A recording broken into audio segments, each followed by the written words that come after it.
So I was just biking around in some parking garage and I found another elevator.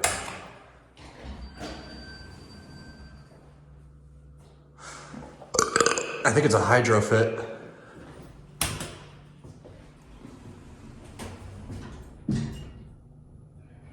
What?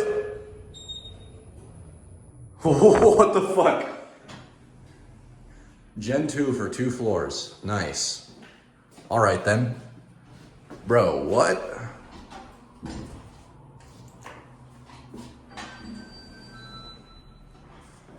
Weird. This is actually really nice. Oh, that definitely had some sort of lining on it.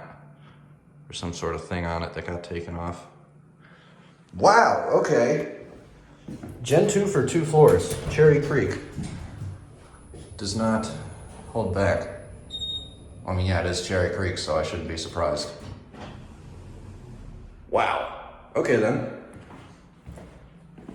They really went balls to the wall with their parking garage elevator.